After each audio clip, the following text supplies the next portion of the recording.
kita manfaatkan nikmat, ada 5 nikmat yang ada di dalam diri kita, harus betul-betul kita manfaatkan sebelum nikmat itu akan berubah. Para pendengar yang dirahmati oleh Allah Subhanahu wa taala. Kita sebagai manusia hidup di dunia ini semua atas nikmat dari Allah Subhanahu wa taala. Begitu banyak nikmat yang sudah Allah berikan kepada kita. Dan ketika kita berusaha untuk menghitung terhadap nikmat Allah, maka kita tidak akan pernah mampu untuk menghitung nikmat-nikmat yang sudah Allah berikan kepada kita. Dan kita juga tidak akan bisa senantiasa bersyukur terhadap semua nikmat yang sudah Allah berikan kepada kita. Allah memberikan petunjuk kepada kita, wa in ta'uddu ni'matallahi la tuhsuha. Seandainya kalian berusaha untuk menghitung terhadap nikmat-nikmatnya Allah, maka la tuhsuha. Kalian tidak akan mampu untuk menghitung terhadap nikmat-nikmat yang sudah Allah berikan kepada kalian. Nah, itu saking banyaknya nikmat yang Allah berikan kepada kita. Kita harus juga mengerti, kita harus betul-betul memahami bahwa semua nikmat itu bukan karena kehebatan kita, tetapi karena Allah yang memberikan nikmat itu. Allah yang memberikan nikmat-nikmat kita sehat, ya. Bukan karena rajinnya kita berolahraga, bukan karena rajinnya kita menjaga kesehatan, bukan karena hebatnya kita bekerja sehingga kita bisa mendapatkan rezeki yang banyak. Itu karena Allah yang memberikan nikmat, Allah yang memberikan kemudahan. Itu yang harus kita pahami, bahwa semua itu adalah nikmat dari Allah. Wa ma bikum min ni'matin faminallah. Wa ma bikum, dan apa-apa yang berada di dalam diri kalian, min nikmatin, dari kenikmatan-kenikmatan itu, faminallah, semua itu asalnya dari Allah Subhanahu wa taala. Semua itu asalnya dari Allah Subhanahu wa taala, dan nanti akan dimintai pertanggungjawab. Tsumma latus'alunna yauma idzin anin naim. Summa, kemudian, latus'alunna, niscaya akan ditanya sungguh kalian, yauma idzin, pada hari itu, pada hari kiamat, anin naimi, tentang nikmat-nikmat. Semua akan dimintai pertanggungjawaban dari nikmat yang sudah Allah berikan kepada kita. Para pendengar yang dirahmati oleh Allah Subhanahu wa taala. Lebih khusus pada pagi hari ini kita coba mengingat terhadap nikmat yang Allah berikan kepada kita, yang nantinya itu nikmat itu pasti akan berubah menjadi sesuatu yang mungkin kita anggap bahwa itu adalah musibah. Ya. Kita manfaatkan nikmat, ada 5 nikmat yang ada di dalam diri kita, harus betul-betul kita manfaatkan sebelum nikmat itu akan berubah, yang mungkin nanti bisa kita anggap bahwa itu bisa menjadi musibah. Kita harus betul-betul bisa memanfaatkan 5 ini. Rasulullah Shallallahu Alaihi Wasallam memberikan petunjuk kepada kita, ihtanim khomsan qabla khomsin. Manfaatkanlah 5 sebelum datangnya 5. Kita harus bisa memanfaatkan 5 nikmat ini sebelum 5 nikmat ini berubah. Kita manfaatkan 5 nikmat ini sesuai dengan tujuan utama Allah memberikan nikmat. Apa tujuan Allah memberikan nikmat? Yang paling utama adalah agar kita di dalam melaksanakan ibadah itu betul-betul bisa sempurna. Ingat bahwa Allah memberikan kita nikmat itu tujuannya hanya satu, agar kita di dalam menjalankan tugas utama kita, melaksanakan ibadah, wa ma khalaqtul jinna wal insa illa liya'buduni, kita bisa sempurna. Agar kita melaksanakan ibadah, ya ayyuhan nas ubudu rabbakumul ladzi khalaqakum wal ladzina min qablikum la'allakum tattaqun, itu juga bisa sempurna. Maka Allah memberikan nikmat agar kita bisa sempurna di dalam menjalankan tugas kita sebagai manusia, yaitu ibadah kepada Allah. Maka kita manfaatkan 5 ini sebelum 5 ini berubah. Sebelum 5 nikmat ini yang ada di dalam diri kita berubah, maka kita mencoba untuk memanfaatkan 5 ini seperti yang dipesankan, yang dinasihatkan oleh Rasulullah Sallallahu Alaihi Wasallam, ihtanim khomsan qabla khomsin. Manfaatkan 5 sebelum datangnya 5. Yang pertama adalah sababaka qabla haromika. Manfaatkan masa mudamu sebelum masa tuamu. Ini 5 nikmat yang harus betul-betul kita manfaatkan. Manfaatkan yang pertama sababaka, masa mudamu, qabla haramika, sebelum masa tuamu. Karena apa? Ketika kita di masa masih muda, kita di dalam melaksanakan ibadah itu bisa sempurna. Contoh, kita di dalam melaksanakan rukun Islam, sholat 5 waktu. Kita ketika masih muda, kita bisa dalam keadaan berdiri. Gerakan ruku kita bisa sempurna. Gerakan sujud kita bisa sempurna. Ya, semua bisa kita laksanakan rukun sholat itu dengan sempurna. Namun ketika kita sudah tua, ya, ibadah kita, ibadah sholat kita tidak lagi sesempurna ketika kita masih muda. Berdiri kita mungkin tidak tahan lama, atau bahkan mungkin tidak lagi bisa berdiri karena sudah lemah. Nah, ini kita manfaatkan sababaka qabla haramika, karena ketika kita masih keadaan muda, ini masih kuat di dalam melaksanakan ibadah. Jangan kemudian kita balik, nanti saya ibadah baik ketika saya sudah tua. Iya, kalau kita sampai tua. Kalau kita tidak sampai tua bagaimana? Maka manfaatkan betul masa muda kita untuk kesempurnaan ibadah kita sebelum datangnya masa tua. Begitu kita masih muda, kita masih kuat dalam melaksanakan ibadah puasa. Karena begitu kita sudah tua, biasanya mendapatkan rukhsah, kemurahan untuk tidak melaksanakan puasa dan membayar fidyah kalau memang sudah tidak mampu berpuasa. Nah, maka kita berusaha bagaimana iktanim khamsan qabla khamsin, manfaatkan 5 hal sebelum datangnya 5. Yang pertama, manfaatkan sababaka qabla haramika, manfaatkan masa muda ini untuk kita melaksanakan ibadah, sempurnakan ibadah sebelum datangnya masa tua kita. Kita dalam keadaan lemah sehingga ibadah kita tidak lagi sempurna. Yang kedua, manfaatkan wasihataka qabla saqamika, manfaatkan masa sehat kita sebelum datangnya masa sakit kita. Ya, ada kalanya kita sehat, ada kalanya kita sakit. Nah, sekarang ini kita ini termasuk yang mana? Allah sudah memberikan petunjuk kepada kita, wa inna min ibadi man la yasluhu imanuhu illa bisihat. Ada hambaku itu, kata Allah, yang baik imannya ketika dia dalam keadaan sehat. Walau asqamtuhu lakafar, seandainya saya beri sakit, maka dia akan menjadi kufur. Keimanannya lemah. Apakah kita termasuk itu? Iman kita baik ketika kita dalam keadaan sehat. Dan ketika kita diberi sakit oleh Allah, maka kemudian iman kita menjadi turun. Nah, kalau kita memang dalam keadaan seperti itu, kita usahakan betul dalam keadaan sehat itu, kita manfaatkan betul-betul untuk mempersungguh di dalam melaksanakan ibadah kepada Allah Subhanahu wa Ta'ala. Tetapi ada juga yang sebaliknya, wa inna min ibadi man la yasluhu imanuhu illa bisuqmi. Ada, kata Allah, sebagian hambaku itu yang baik imannya justru dia ketika dalam keadaan sakit. Walau ashatuhu lakafar, dan seandainya saya beri sehat, justru dia malah kufur. Nah, ada juga yang seperti itu. Nah, kita manfaatkan betul sehat kita sebelum datangnya masa sakit kita. Kalau bisa kita menjadi kedua-duanya. Dalam keadaan sehat kita baik iman kita, ibadah kita juga tetap baik. Kemudian dalam keadaan sakit kita juga tetap baik iman kita, ibadah kita juga tetap baik.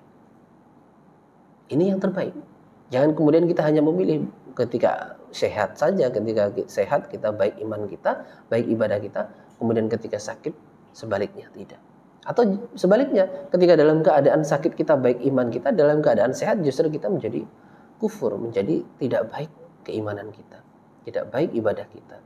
Tapi kedua-duanya dalam keadaan apapun kita berusaha untuk tetap baik keadaan kita, keimanan kita.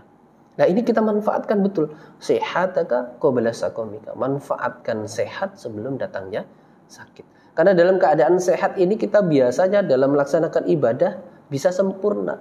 Contoh, Allah memberikan kita sehat, tidak ada asam urat misalnya. Sholat itu dalam keadaan berdiri, kuat berdiri lama. Tapi bayangkan ketika kita misalnya diberi Allah, diqadar oleh Allah punya penyakit asam urat. Sholat dalam keadaan berdiri yang agak lama itu sudah sakit semua rasanya. Begitu juga ruku, begitu juga sujud. Apalagi ketika duduk di antara dua sujud atau duduk tasyahud. Itu sakitnya luar biasa. Sehingga ibadah kita, ibadah sholat kita ini tidak sempurna.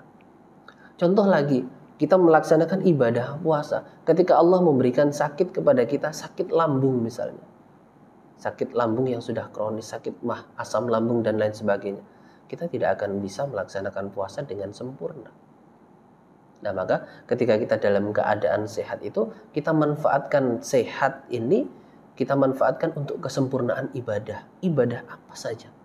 Terutama sholat 5 waktu. Dengan sehat, sholat 5 waktu itu kita bisa laksanakan dengan sempurna. Rukun-rukunnya kita bisa sempurnakan sesempurna mungkin. Kita manfaatkan sehataka qabla sakomika. Kemudian yang ketiga adalah waghinaka qabla faqrika. Manfaatkan masa kayamu sebelum datangnya masa miskinmu. Karena ini pasti akan berubah. Tidak selamanya orang itu menjadi orang kaya, mampu terus. Suatu saat juga dia akan bisa menjadi orang yang miskin dan tidak mampu. Maka ketika kita menjadi orang yang kaya dan mampu, manfaatkan betul kekayaan kita ini.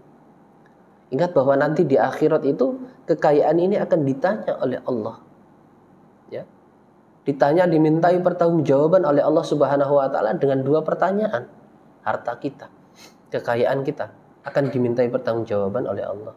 La tazulu qadama 'abdin, tidak bergeser kaki seorang hamba dari hadapannya Allah hatta yus'ala, sehingga dia akan ditanya. Yang ketiga yaitu wa an malihi, dan dari hartanya. Dari hartanya. Yang pertama ditanya, min ainak tasabah. Dari mana dia mengusahakan terhadap harta itu? Dari mana dia mendapatkan harta itu? Dicari dengan cara yang halal atau cara yang haram? Itu pertama ditanya, diurus oleh Allah dari mana dia mendapatkan harta ini, dengan cara bagaimana dia mendapatkan harta ini. Dari mana dia mendapatkan kekayaan ini? Dimintai pertanggungjawaban oleh Allah. Kalau kemudian dalam urusan min ainak tasabahu, dari mana dia mengusahakan harta ini, kekayaan ini, kemudian dia sudah bisa menjawab dan lolos, dia mendapatkan dari cara yang halal, maka pertanyaan yang kedua ada lagi.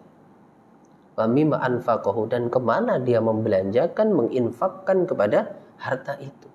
Harta itu dimanfaatkan untuk apa? Jadi 2 pertanyaannya, dari mana dia dapatkan, bagaimana caranya, dan kemudian dibelanjakan untuk apa? Diinfakkan, dikeluarkan hartanya itu untuk apa, kekayaannya itu. Maka kalau kemudian kita diberikan kekayaan oleh Allah Subhanahu wa taala, kita diqadar oleh Allah saat ini menjadi orang kaya yang banyak hartanya, maka manfaatkan igtanim khamsan qabla khamsin. Ya, manfaatkan waghinaka, manfaatkan kayamu qabla faqrika, sebelum masa fakirmu. Karena dengan kaya ini kita bisa melaksanakan kewajiban kita, wa atuz zakah. Ya. Kita kembalikan kepada rukun Islam. Rukun Islam ini adalah rukun yang harus betul-betul kita sempurnakan. Kalau tadi kita manfaatkan masa muda kita manfaatkan rukun Islam ini bisa sempurna. Ya. Syahadat setahun sekali, ya, seumur hidup 1 kali. Nah, salat ini setiap saat. Ini dengan sehat kita bisa manfaatkan, dengan mudah kita sempurnakan. Begitu juga wa atuz zakah. Kita memiliki harta kekayaan, diberikan kekayaan oleh Allah, kita bisa melaksanakan wa atuz zakah. Zakat fitrah kita bisa laksanakan, zakat mal kita bisa laksanakan, ya, zakat tijarah kita bisa laksanakan. Karena memiliki harta. Ketika kita panen, kita bisa laksanakan zakat. Perintah Allah wa atuz zakah termasuk rukun di dalam Islam. Begitu juga Allah memerintahkan haji bagi yang sudah mampu. Walillahi 'alan nasi hijjul bait man istata'a ilaihi sabila. Dengan harta, dengan kesehatan, dengan masa muda, kita mampu untuk melaksanakan rukun Islam yang kelima, yaitu melaksanakan haji. Jadi itulah yang dimaksud igtanimu khamsan qabla khamsin. Manfaatkan nikmat-nikmat yang 5 ini untuk kita bisa sempurna di dalam melaksanakan ibadah, terutama rukun Islam ini. Ya, manfaatkan betul masa kaya kita. Waghinaka qabla faqrika. Manfaatkan masa kaya kita sebelum datangnya masa miskin kita. Kalau kita diberikan kemampuan harta yang banyak, yang luar biasa, maka kita manfaatkan untuk zakat yang wajib. Kemudian kita manfaatkan juga untuk apa? sedekah, untuk infak, membantu kepada orang-orang yang membutuhkan. Untuk sedekah jariyah, kita membangun masjid, kita memberi makan anak-anak yatim piatu, ya, kita sedekah Al-Quran, maka itu akan menjadi sedekah jariyah bagi kita. Bayangkan, ketika kita sudah meninggal dunia, kita dikubur, amalan kita sudah putus, kita tidak bisa lagi beramal. Saat itu sedekah jariyah kita terus memberikan kiriman pahala kepada kita. Nah, itu. Yaitu termasuk Rasulullah Shallallahu Alaihi Wasallam memberikan petunjuk kepada kita, idza matal insan in qata'a anhu amaluh. Ketika manusia itu sudah mati, maka in qata'a anhu amaluh, semua amalannya itu terputus. Illa min salasati asya, kecuali dari 3 perkara ini. Yang pertama adalah sedekahul jariyah, sedekah, sedekah yang terus mengalir. Nah, ini manfaatkan waginaka qabla faqrika. Ketika kita saat ini mampu, kita dalam keadaan kaya, perbanyak sedekah, memperbanyak infak, memperbanyak sedekah jariyah, sehingga menjadi jariyah kepada kita ketika kita sudah meninggal dunia. Kemudian nikmat yang keempat yang harus kita manfaatkan betul-betul adalah wa faraghuka, dan masa longgarmu, qabla sughlika, sebelum masa sempitmu. Kita diberikan nikmat oleh Allah, terkadang ya kita diberikan nikmat yang luar biasa, yaitu masa yang senggang, masa yang sempat. Nah, ini betul-betul kita manfaatkan untuk kita melaksanakan ibadah, karena kita suatu saat dan banyak sekali masa kita ini masa tidak sempat, masa sempit kita. Kenapa? Semua manusia pasti beralasan sibuk. Sholat 5 waktu saja manusia beralasan sibuk. Saya sibuk, saya capek. Tapi begitu diberikan waktu oleh Allah, masa yang longgar, dia berpura-pura capek, tetap juga tidak mau melaksanakan ibadah. Inilah manusia, repotnya manusia. Maka kita harus berusaha betul-betul memanfaatkan ketika ada masa yang longgar, masa yang sempat, kita melaksanakan, mempersungguh di dalam melaksanakan ibadah. Tetapi ingat, jangan kita melaksanakan ibadah ketika sempat saja, ketika masa sempat saja, tapi berusaha menyempatkan waktu untuk melaksanakan ibadah. Seperti yang difirmankan oleh Allah, ya ibn Adam tafarrugh li ibadati. Wahai anak Adam, tafarrugh, melonggarkanlah dirimu, menyempatkanlah dirimu untuk li ibadati, melaksanakan ibadah kepadaku. Amla sadaqaka ginan, saya akan penuhi hatimu dengan rasa kekayaan, wa asudda faqraka, dan saya akan tutup kefakiran. Itu manfaatkan masa longgar kita, masa sempat kita sebelum datangnya masa sempit kita. Yang kelima, manfaatkan wahayataka qabla mautik. Manfaatkan betul kehidupan yang Allah berikan saat ini sebelum kematian kita. Manfaatkan usia yang saat ini Allah berikan, karena ini nanti akan dimintai pertanggungjawaban. La tazulu qadama 'abdin hatta yus'ala an umurihi. Tidaklah bergeser seorang hamba dari hadapannya Allah sehingga dia akan ditanya tentang umurnya. Fima, di dalam apakah afnahu, dia menghabiskan terhadap umurnya ini. Umurnya itu diberikan oleh Allah, dimanfaatkan untuk apa? Nah, maka betul-betul kita berusaha memanfaatkan ihtanim khomsan qabla khomsin, manfaatkan 5 ini, nikmat ini sebelum datangnya 5 perkara yang lainnya. Untuk apa? Kesempurnaan ibadah. Kemudian kita sempurnakan ibadah kita dengan 5 nikmat yang sudah Allah berikan kepada kita, sehingga tidak menjadi orang-orang yang merugi. Jazakumullahu khairan, mudah-mudahan Allah memberikan limpahan manfaat dan barokah.